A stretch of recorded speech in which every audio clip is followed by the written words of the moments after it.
Hi guys, the Metal Maniac back again, and in this video I'm going to be doing a review of the EP The Call by Necrophobic. This was released in 1992, and it was this band's debut release. Most bands' debut release is a full-length album, but in terms of this band, for their debut, they just released an EP instead of a full album for some reason. I don't know. Anyway, so I'm gonna name off the band members really quick. Joachim Stenner on drums, Stefan Harvick on vocals, Toby Sideguard on bass, and David Portland on guitar.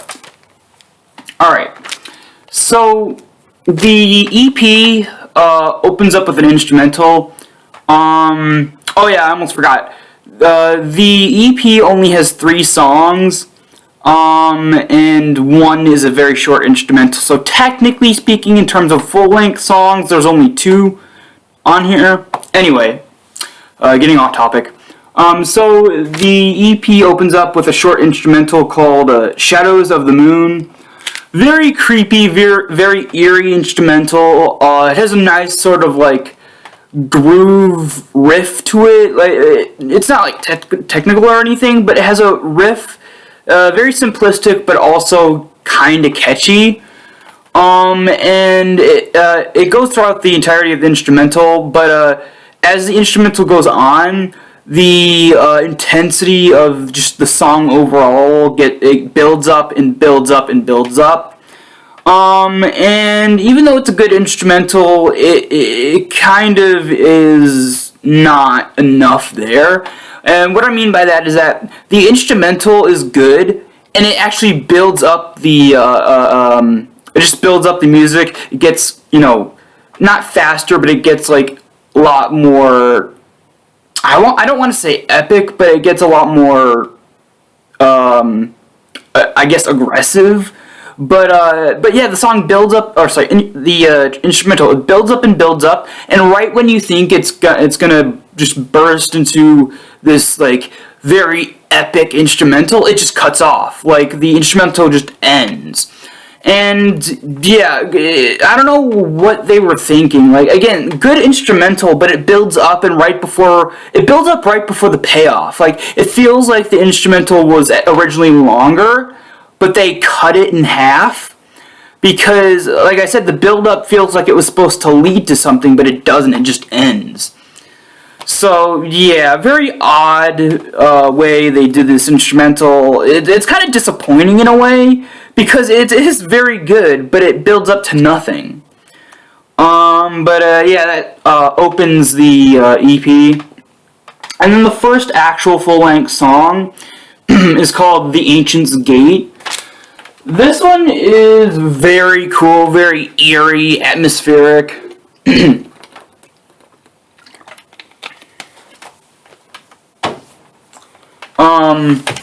It sort of has a very, I want to say, very unique riff to it. Like, the main riff, there's really, not really any, like, I guess, side riffs. There's this one main riff that is very cool because it sort of fluctuates and changes over the course of the song. Like, the riff doesn't have, like, one, I guess, melody to it. Like, it doesn't have, like, one sort of sound. Yeah, sure, I don't know how to explain it, but, like, the riff changes its, like, melody throughout. Like, it does still sound like the same riff. It is one main riff, but just the way it fluctuates and it changes, again, almost like melodies throughout, like it changes sounds. And at first listen, you'd think, oh, it's just another riff, and then another riff, and then another riff. But it doesn't feel like that. It feels like one riff, but just changing and morphing throughout the song, which is very, very cool. And this song also has a very, very cool solo in it. Kind of technical, also pretty melodic as well, compared to the actual instrumentation overall with this. It's really cool, and of course, the vocals are pretty much even throughout this entire EP. Like, the vocals They don't like change. They just are the same. But that's not saying they're bad. They're just there. Anyway, so the EP ends with the song "Father of Creation." Another very similar. I don't say too similar, but a somewhat vaguely similar sort of a song to the one before it.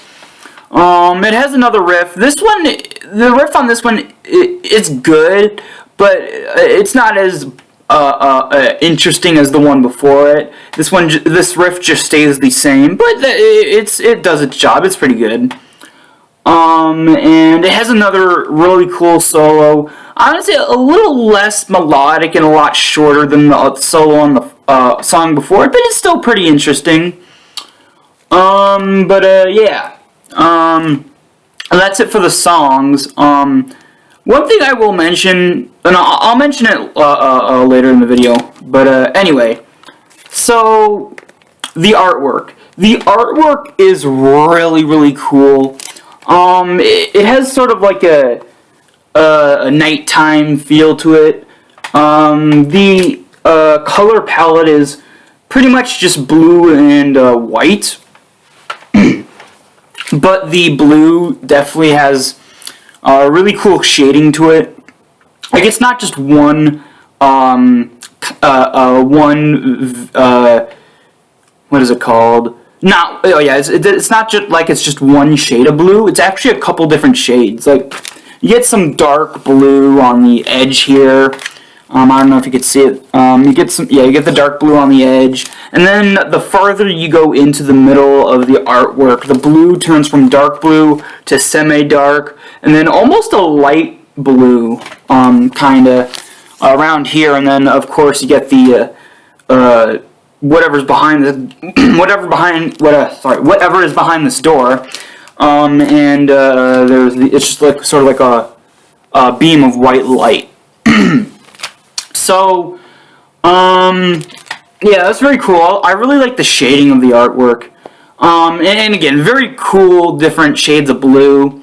The artwork itself, it kind of looks like, I was gonna say the gateway to like a fortress or something. I don't know, but it's weird because on the bottom here, you can see there's like grass and weeds and twigs and stuff. So I'm assuming this is supposed to be somewhere outside, like in a field or something. But yeah, it almost and it has sort of like a mist around it too. So it to me it kind of feels like it's like somewhere in like a like open, just like desolate field in the middle of the night, or maybe even early in the morning, and then it feels like this gate just it feels like it's appearing out of the mist, like appearing from absolutely nowhere, like it's just there, and like it feels like a gate that's opening up, almost like a gate to like another dimension or something. It looks really, really cool, and I like how they have like the what would become the, I guess, like symbol for this band, the what do they call it? It's not pentagram. What? Oh, the necrogram. They call it the necrogram, which again is their sort of like not logo, because that's their logo, but it's kind of like their symbol, I guess. Looks really, really cool. I also really love how well the 3-dimension looks. Like a lot of artworks. Even though they try to capture 3 dimensions, it's usually just flat with some highlights. Whereas this, it doesn't look flat. It actually looks like it's all like all three dimensions. Like it's not a flat artwork. It's really cool. I love the dimensions on here. And then of course on the top you get like a skull and 2 upside down crosses, and of course you get the old school Necrophobic logo, which they would actually change their logo after this release. And even though they're quote-unquote newer logo, and they've had the same logo pretty much constantly throughout the years after this It's a bit more, I guess, fancy, quote unquote. I don't know. It's good, but I really, really love this version of the logo. This version of the logo, they had like this release and I think their first 2 demos. It kind of looks like you know those like those like fonts for the titles of those old 80s slasher movies. Like they have like just the weird sort of like lettering, and then they have it drenched in blood. Yeah, it looks really, really cool. Probably one of my favorite logos in terms of a death metal band. And you get the logo on the back as well, just in black instead of red. And then you get the pictures of the band members. Also, this is a colored vinyl, but it also has an etched back to it. Hold on. Alright. Of course it's in this really cool light blue color. Now, I don't know if you could see it from the lighting on the camera, but the logo is actually etched onto the back of this. And it's a see-through, it's a see-through etching, so it's kind of hard to see in, like, dim light. But the logo is there. It does not show up on the camera. No, sorry. The etching does not show up well on the camera, unfortunately. But it's there. Although I do wish this blue was a bit darker, so it matched the blue on the artwork a bit more. But you know, it's still cool. Anyway, so overall, this is a really good EP to start off their discography. I think it's a little bit too short though. Like, sure, you have 3-track EPs from time to time, but usually EPs are 4 tracks, maybe, and sometimes, although rarely, even 5 tracks. But this is a 3-track EP, which is kind of interesting because it's not as common. And I do think if there's any weaknesses on this EP, it is the fault that it only has three songs and 1 instrumental of the 3 tracks, only 1 instrument, and then as an instrumental that's way too short. But yeah, I mean, I love the rawness of this EP. The production is very different from their full-length albums and even EPs going forward. This is a very raw, primal, gritty production that is almost reminiscent of like a death metal release from the late 80s instead of like this one does not feel like a 90s death metal album or EP. It doesn't feel like a 90s death metal release in general. But it does feel like it would fit in with the early late 80s death metal stuff. Yeah, I mean, I don't know how long the band had been around up to this point, but it feels like they probably, like, it says it was recorded in 92 and it was released in 92, but it really sounds like it was recorded even earlier than that. Maybe it's just the production style they chose, but it does feel like a late 80s death metal release instead of an early 90s. The riffing is great. Most of the time it's a little simplistic, but it does its job, and it is memorable despite that. The solos are like very important on here. Like they're definitely a lot more melodic than you would expect from the style of instrumentation overall. Like the riffing for the most part is a little bit thrashy, which you would expect from late 80s, early 90s death metal.